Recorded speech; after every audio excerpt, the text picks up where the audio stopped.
Yep.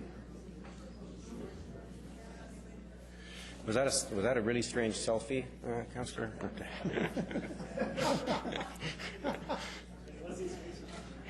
Hey, Chris, you got to stand on here.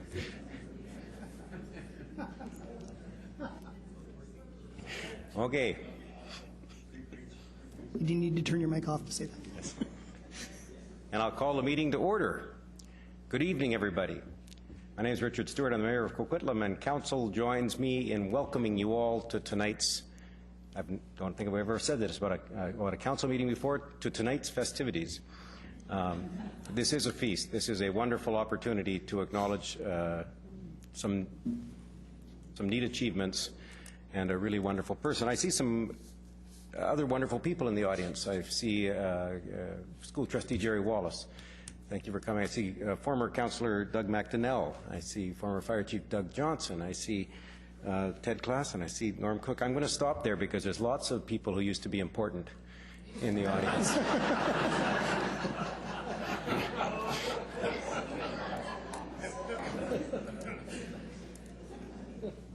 And who now are tremendously valued. Thank you all for coming tonight, for joining in this ceremony. We have an honor guard and Freedom of the City recipients.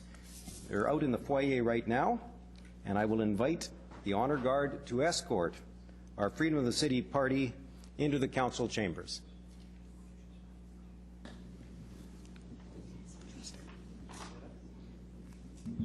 Yeah, sure.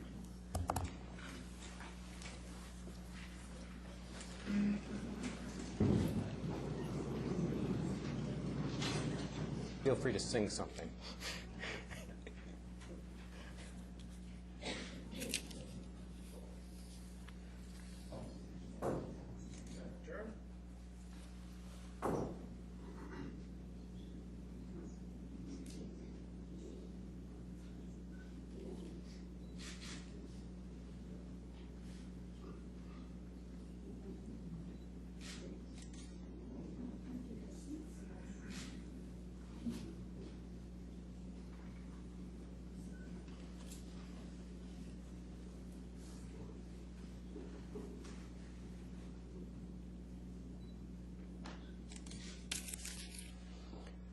Why don't we all sit down?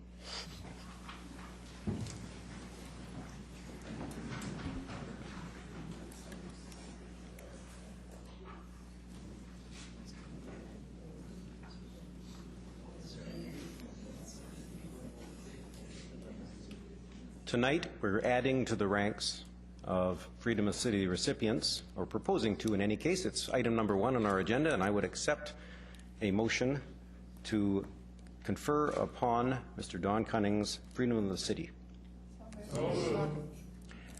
It is moved unanimously and therefore seconded. All in favor? All opposed? That motion carries unanimously. On behalf of Council, I'm pleased to honor a person who has served our city with distinction for many years. Freedom of the City is an honor that dates back to the medieval days when it conferred certain privileges, such as the right to own land or to earn money. And today it no longer confers anything to do with money.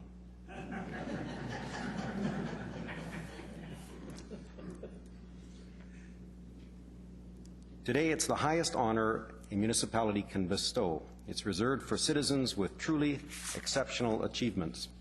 We're very fortunate in Coquitlam to have many citizens who make substantial contributions to our city. But every so often, the dedication and effort of certain individuals will not only leave an indelible mark on the fabric of our community, but will bring honor and recognition to our entire city. It is for these individuals that we reserve the highest honor. Tonight, we are pleased to recognize Don Cunnings and his extensive service to Coquitlam by granting him Freedom of the City.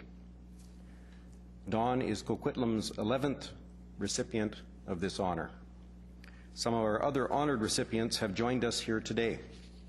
I see Fern Bouvier, Mr. Jean Lambert, and Eunice Parker. Now let me tell you a little about Don Cunnings, although many of you know much more than this.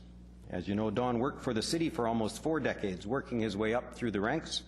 He accomplished many things during his time with us, including becoming Coquitlam's first Director of Parks and Leisure Services, a position from which he retired in 1994. You also may know Don from his many volunteer achievements. He created and led Coquitlam's first search and rescue team in 1973, a team that thrives today. And he's been a driving force on a number of organizations, including the Coquitlam Heritage Society, Douglas College Center for Sports, Recreation and Wellness Society, the Douglas College Foundation Board, the Canadian Association of Physical Education, Health, Education and Recreation, and the British Columbia Recreation Association, of which he was a founder. Perhaps you know Don from his many awards and honors. Most recently, he received the Queen Elizabeth II Diamond Jubilee Medal. He has also been recognized over the years by the BC Recreation and Parks Association, BC Summer Games, Coquitlam Search and Rescue, and the District of Coquitlam Chamber of Commerce. As well, in 1999, the city joined with the school district and Douglas College to name Cunnings Field after him. His son thinks it was named after Ian, but no, it was. Don is also a noted guest speaker and writer on recreation, search and rescue, and other topics.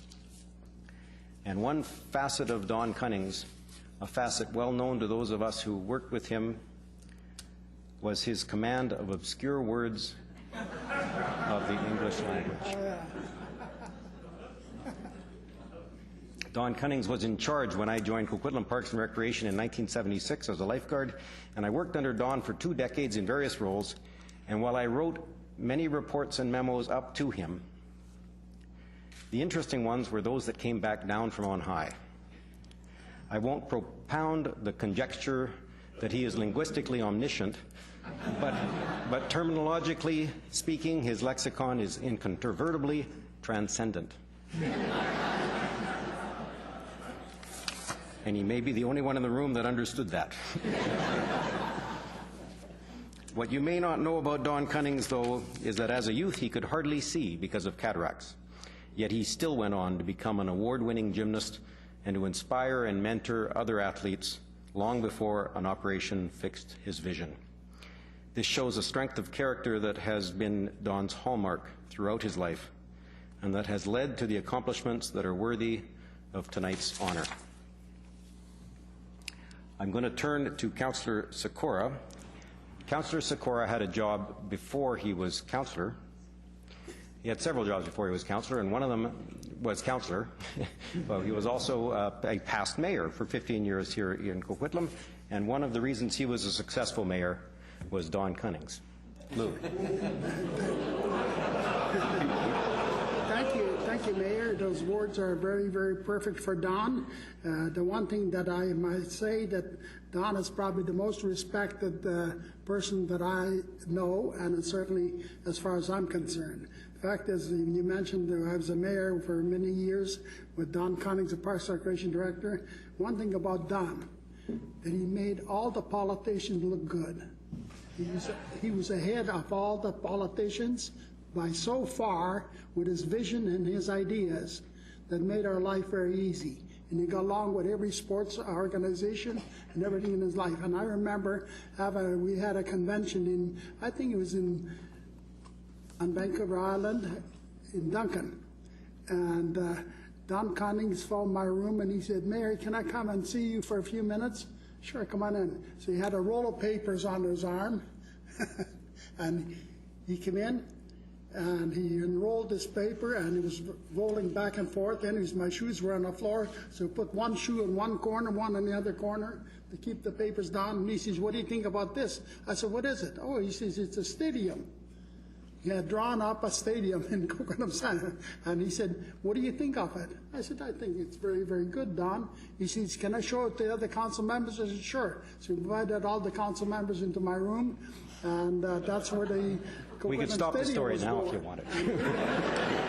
And frankly, I can tell you something, that he had come up with so many ideas and so many things. And I remember as becoming a mayor in 1983, Don phoning me, he said, "Mayor, can I take you for a drive for an hour or so?"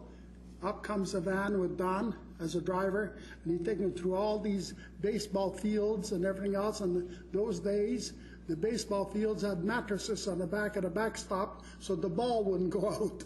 And Don would remember that, and many other buildings and that type of thing. And he said, "Mayor, we need to get these done and really upgrade it." I said, "Go ahead, get them done." So Don was one who was a mover and a shaker and really could get things done. And I'll tell you what, I know we have some good department heads, but I don't think we'll ever have a department head like Don Cunnings. Thank you.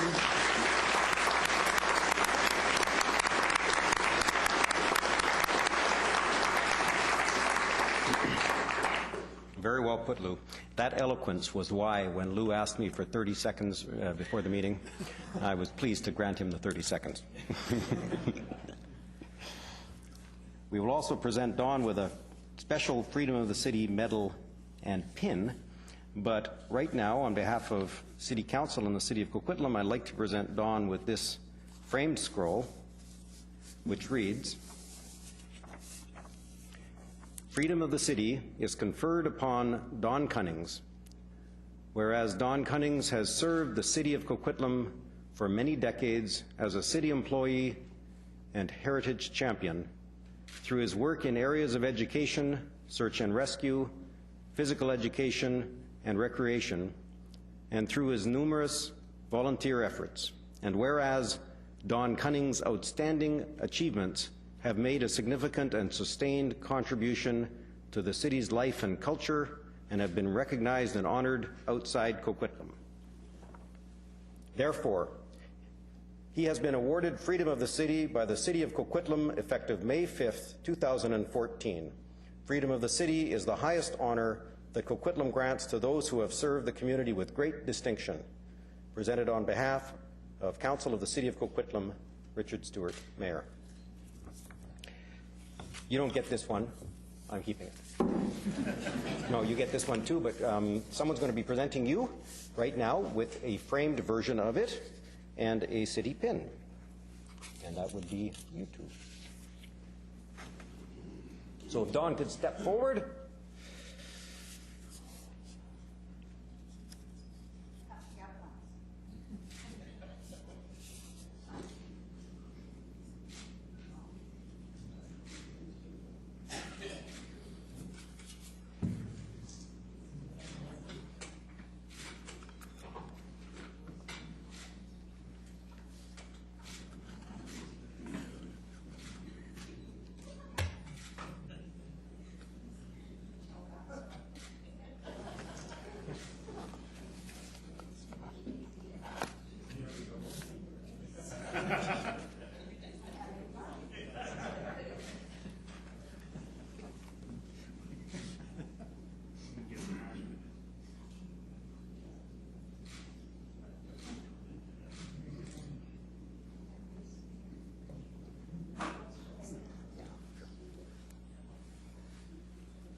Chris, you'll send it around. Send it around.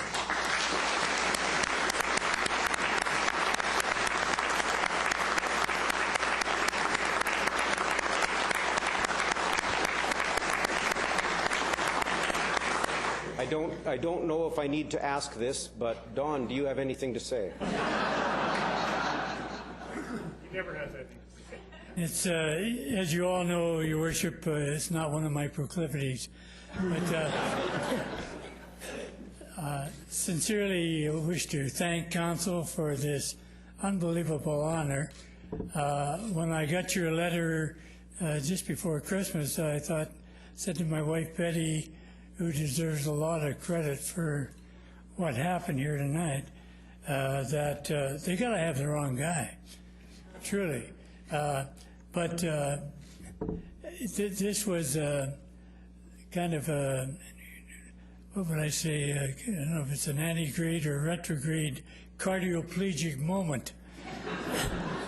But I can assure you that 40 years or 60 years later, when I first arrived in Coquitlam, this pterodactyl really doesn't have a esoteric thought or a erudite comment, and with that I would sign off saying thank you ever so much, and to the new Leisure and Parks Director, make sure you have lots of money in your land sale reserve fund, because it certainly did help me. Thank you.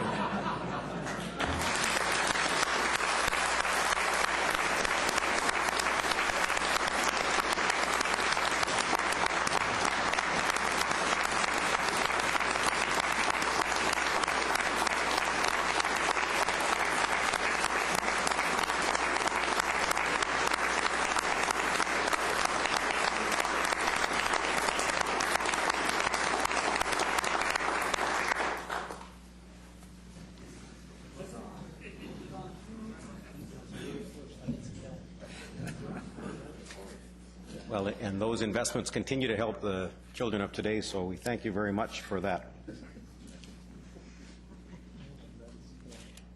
As Freedom of the City recipient, Dawn is recognized as someone who has helped build and shape our great city.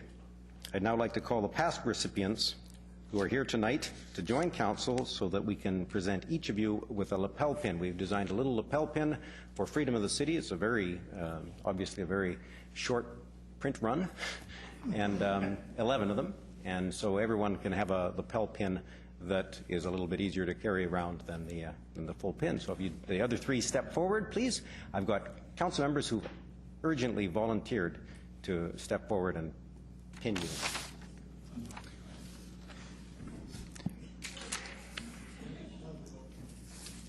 So Fern Bouvier, step forward, please. And councillors Chris Wilson and Bonita Zrillo will present you with will pin you a pin.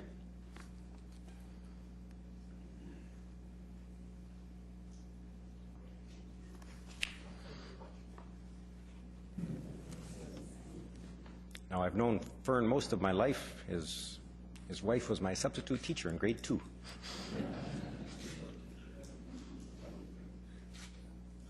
Now, I made it up the next year.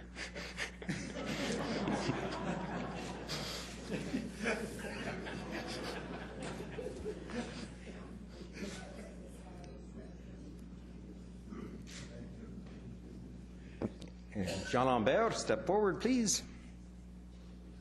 Nope. Oliver.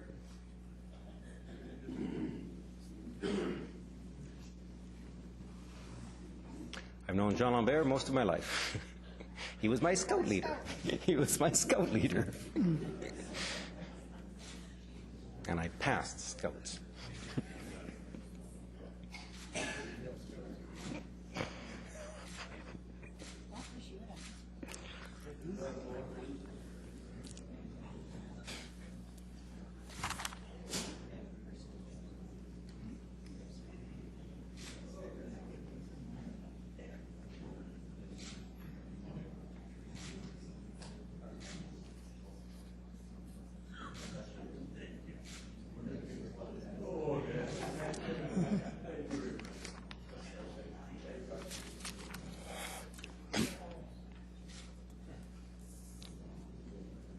Eunice Parker, please step forward. And Councillor Neil Nicholson and Brent Asmundson.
Thank you very much.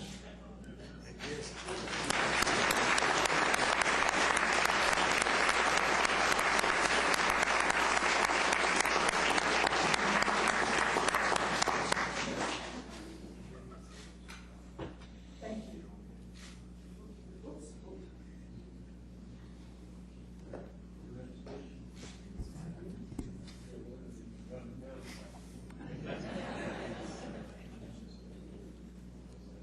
Okay, so as I said, the new pins, the pins are a new feature. They're less formal than the medallions, so they can be worn with casual clothing and at informal events. So thank you again to these wonderful folks for your service. A city is only as good as its people.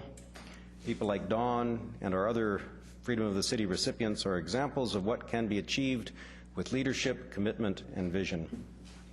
I want to thank you all for joining us tonight as we have celebrated the accomplishments and service of this very special individual, Dawn Cunnings.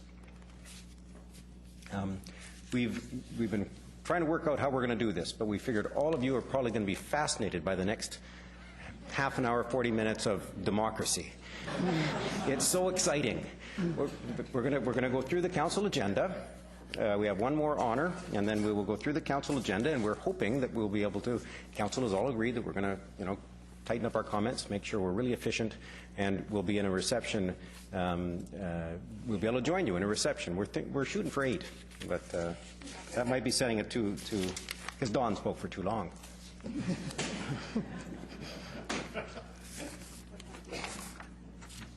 The honor guard's here for one more. Okay. Sure. Thank you, Your Worship. Item 2 is our second presentation, and it concerns the National Day of Honor, which is taking place this Friday, May 9th, 2014. And this is another honor. We don't get to do this very often, and this particular honor is will only happen once. Tonight we wanted to take a moment to highlight a noteworthy event happening this week. In recognition and commemoration of Canada's military mission in Afghanistan, May 9th has been declared a National Day of Honor by the Government of Canada. A national ceremony will be held on Parliament Hill, and events are planned across the country. Notably, from May 4th to 9th, Canadians injured in Afghanistan will pass the last Canadian flag flown in Afghanistan from CFB Trenton to the commemoration parade in Ottawa.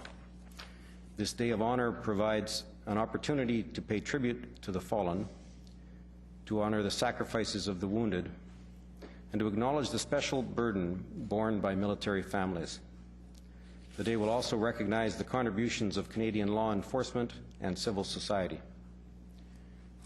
It's worth highlighting that 2014 marks the 100th anniversary of the start of World War I, which at the time was the war to end all wars. And yesterday, the Coquitlam Legion marked the end of the Battle of the Atlantic, as they do on the first Sunday in May every year. Canadian soldiers are respected and admired the world over for our peacekeeping efforts, for our battles, and for our bravery and commitment to a peaceful world. We should be extremely proud of them and of our local first responders represented here by our RCMP members in Red Surge and our Coquitlam Fire and Rescue Honor Guard. Our first responders who work every day to ensure our freedom and our safety. This Friday, May 9th, at some point in your day, please take a moment to reflect quietly and to recognize our Canadian forces, our first responders, and those in uniform who protect our democracy and our society. Thank you. Mr. Clerk. Thank you, Your Worship. Next item, item 3, is the minutes of the Town Hall meeting held Saturday, April 12th. The recommendation is to approve. Second.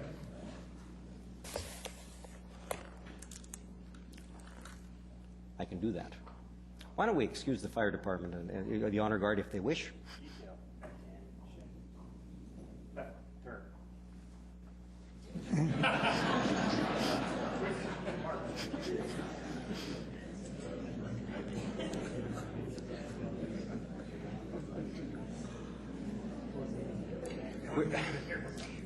We're very much a nonpartisan council chambers, and we don't really know the difference between left and right.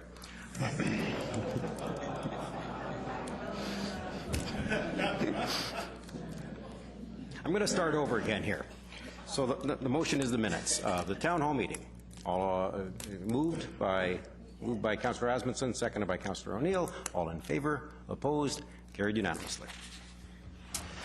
Item 4 is the minutes of the public hearing held Monday, April 28th. Recommendation to approve. So moved. Moved by Councillor O'Neill, second by Councillor Sikora. All in favor, opposed, carried unanimously. Item 5 is the minutes of the regular council meeting held Monday, April 28th. Recommendation to approve. So moved. Moved by Councillor Asmundson, second by Councillor Hodge. All in favor, opposed, carried unanimously. Item 6 is the minutes of the Universal Access-Ability Advisory Committee meeting of Tuesday, April 1st. Recommendation to receive. Moved by Councillor Nicholson, second by Councillor Hodge. All in favor, opposed, carried unanimously. Item 7 is the minutes of the Celebrate Coquitlam Advisory Panel meeting of Wednesday, April 2nd. Recommendation to receive. Moved by Councillor Hodge, second by Councillor Sikora. All in favor, opposed, carried unanimously. We have an item of business arising out of that committee's meeting, and it concerns attracting festivals. The recommendation from the committee is that council direct staff to report back to the committee on the options available for supporting events in parks, including power, water, and bleachers, and to bring forward to council revised policy regarding artificial turf fields in order to provide flexibility in attracting and retaining festivals in Coquitlam. Moved by Councillor Cirillo, second by Councillor Reid. All in favor, opposed, carried unanimously. Item 8 concerns fourth and final reading of Highway Dedication Cancellation Bylaw 4458. This is adjacent to city lands at 3504 David Avenue. The staff recommendation is that council give fourth and final reading to City of Coquitlam Highway Dedication Cancellation Bylaw 4458. Moved by Councillor Hodge, second by Councillor Asmundson. All in favor, opposed, carried unanimously. Item 9 is a preliminary report on an application for zoning amendment bylaw 4484. This is for 1649 Coma Lake Avenue.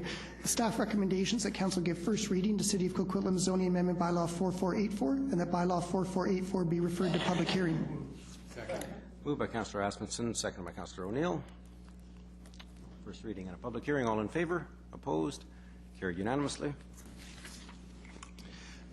Item 10 is a development amendment permit authorization for a retractable awning at units number 100, 102, and 104 Urban Gate. This is at 1158 The High Street. The recommendation from staff is that council decline development amendment permit at units number 100, 102, and 104, 1158 The High Street. Move approve. Moved by Councillor Nicholson to approve, second by Councillor Cirillo. Councillor Reid. Oops, Councillor Reid pulled it. Are you still on? I did. Did I push it off again? Yeah, you did. Yes. Push it on. Oh, well, I'm not good at this. Go ahead. Okay. There was in the Just a staff second. report, We'll get your mic. There you go. there was in the staff report an alternative option, and I would like to, not tonight, obviously, but I would like at the next council meeting for staff to bring it back so that we could discuss the option and the alternatives. Is that a motion to defer? Yes. Moved by Councillor Reid to defer, second by Councillor Nicholson. Councillor Sikora on the motion to defer.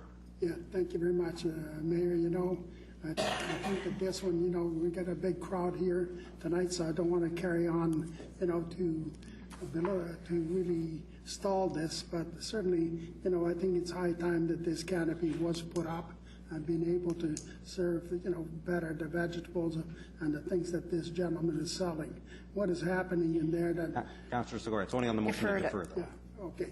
So, you know, I don't know whether we defer it. We're going to defer it for a couple of weeks or a week or so, and then we'll be deferring it again. 1 week. I think that No, the 1 motion was week to is defer plenty. it till the next council meeting. Okay, that's fine. Thank you. Okay. On the motion to defer, Councillor O'Neill. Yeah, can I just get some clarification on specifically the information that Councillor Reid wants from staff? I think I know, but what exactly is it? Councillor Reid. 1 moment, please. In the staff report, they had an alternative that they felt might be worthwhile, and I want an opportunity to discuss that, and obviously tonight is not the right time. Okay, I see. Thank you. I know the proponent's here, so we'll have some work to do. Staff will bring back that item on the next meeting if that passes. On the motion to defer for 1 meeting. All in favor? Opposed? Carried unanimously. So that'll come back at the next meeting. Item 11 is a zoning bylaw text amendment for lot area calculation. This is bylaw 4441. The staff recommendations that council give first reading to City of Coquitlam zoning amendment bylaw 4441, that bylaw number 4441 be referred to public hearing, and that this bylaw also be referred to the Urban Development Institute and the Burquitlam Town Centre and Oakdale Community Associations. Moved by Councillor O'Neill, second by Councillor Asmundson. All in favor? Opposed? Carried unanimously. Everything we do is unanimous usually. Almost. Now that the mayor's jinxed it. Item 12 is the Poirier dry floor facility. It's a project update and adjustments. The staff recommendations that council authorizes staff to proceed with the design adjustments to the dry floor facility within the council approved budget envelope of $3.9 million, as noted in the report before you. Moved by Councillor O'Neill, second by Councillor Nicholson. Councillor Hodge.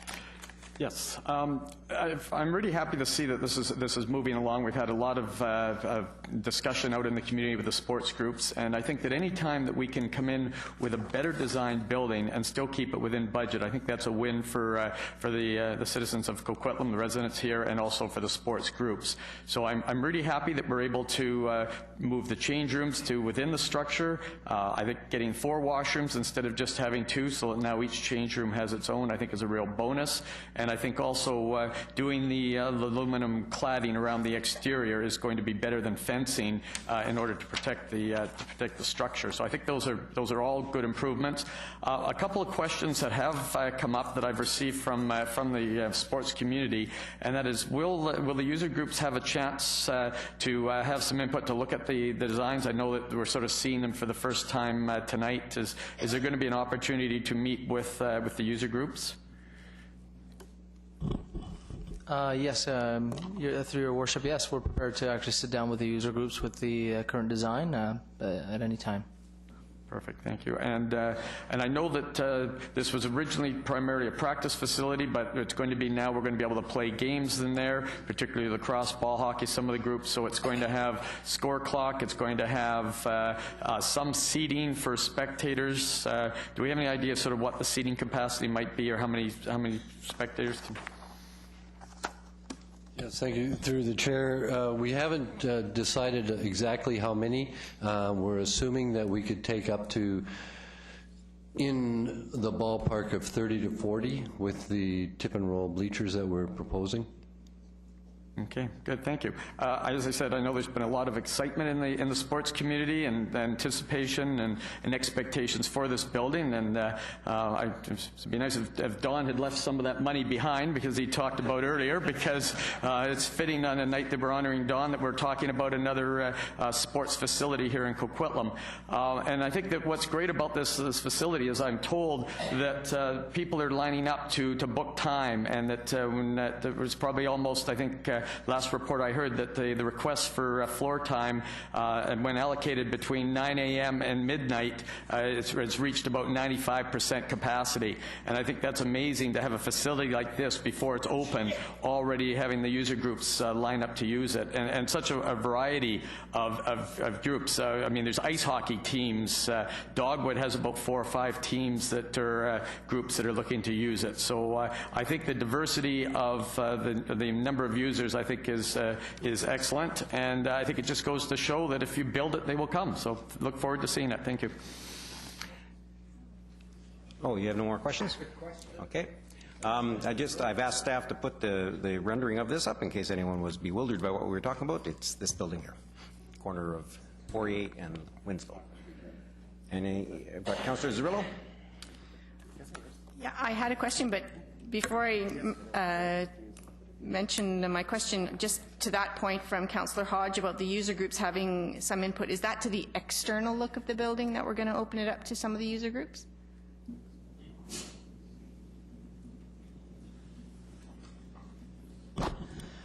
Your Worship, the exterior of the building is pretty much set. This is the sprung fabric structure. That's pretty much the option that we have. It is what we're recommending, and it is the option that we've budgeted. So it's more around maybe some of the specifics around where the bleachers are going to go, where some of the storage within the building.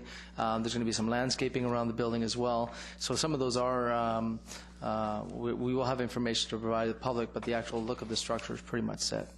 I just wanted to clarify that, because I think what I thought I heard from Councillor Hodge was that the user groups would have input into the exterior color and that sort of thing.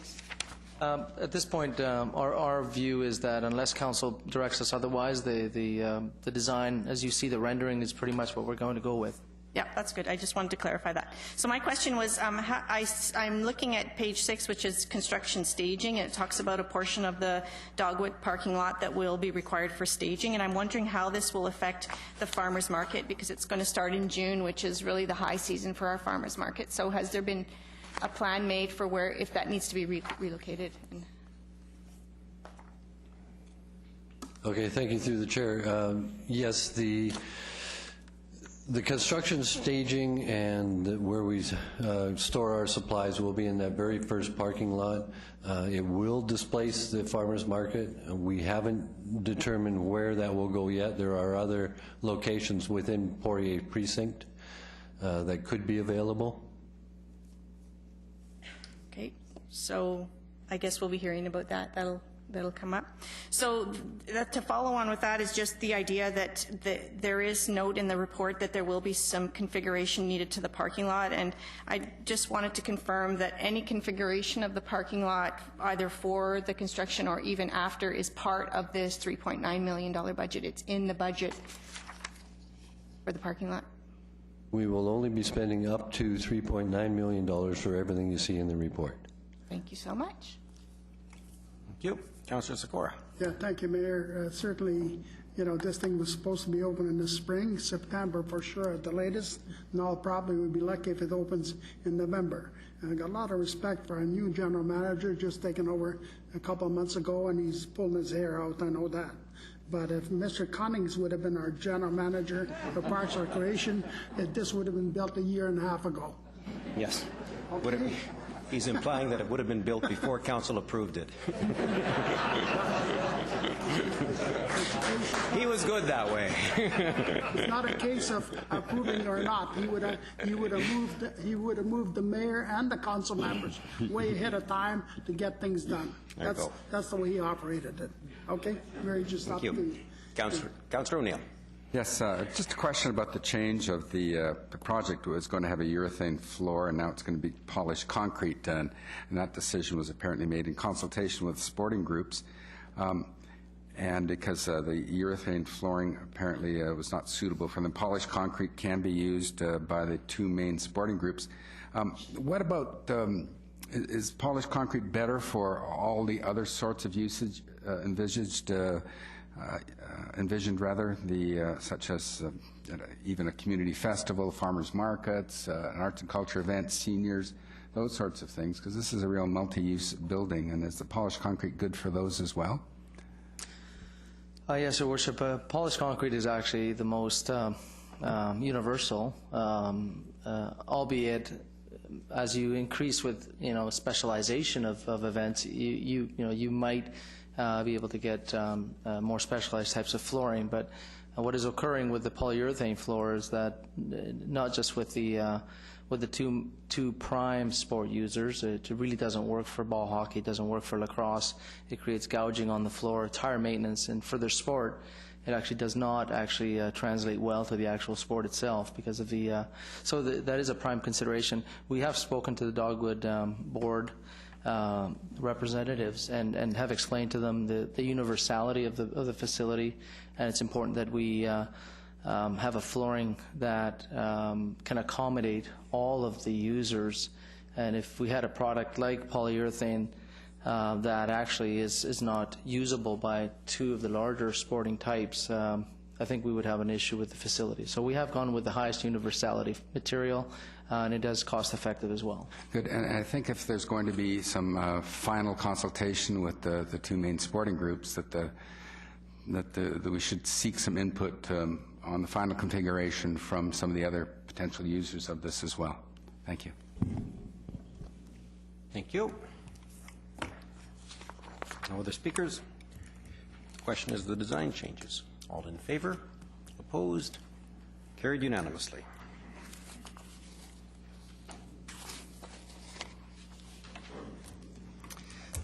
Next item, item 13, concerns the 2014 annual tax rates bylaw. This is bylaw 4482. The staff recommendations that council give first three readings to City of Coquitlam 2014 annual tax rates bylaw number 4482. Moved. Second. Moved by Councillor Nicholson, seconded by Councillor Hodge. Councillor Sikora. Yeah, thank you very much, Mayor. You know, this would probably take me 10, 15 minutes to go to the items that I would like to discuss tonight. But again, because this is a very important issue, taxes, taxes, and taxes, and more taxes. And the only thing that, you know, I see a crowd in here that want to have the reception, so I'm not going to dwell my time on the 10 or 15 minutes because there's many, many things that really bother me about our budgets, you know, and certainly we didn't have to have any increase in taxes at all this year if I could go through the figures, but I'm not going to go through the figures tonight, as I said, but some other time I wish that this was tabled, but it cannot be tabled because May 15th is deadline as far as the provincial government is concerned. So I'll leave it go, but I'm certainly not going to be supporting this tax increase. There's no need of it. Thank you very much. Thank you. Seeing no other speakers, all in favor of the tax rates bylaw? All opposed? Councillor Sikora is opposed. Motion carries.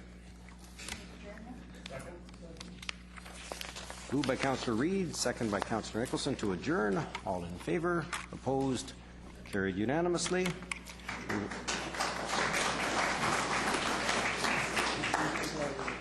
Okay, you're all out of order. There's no applause during a council meeting. We will have a question period. Are there any questions from tonight's audience on tonight's agenda? Any questions at all? Seeing nobody with any curiosity, I'll declare that finished. I thank you all for coming, and we'll join you outside. Thank you. Okay.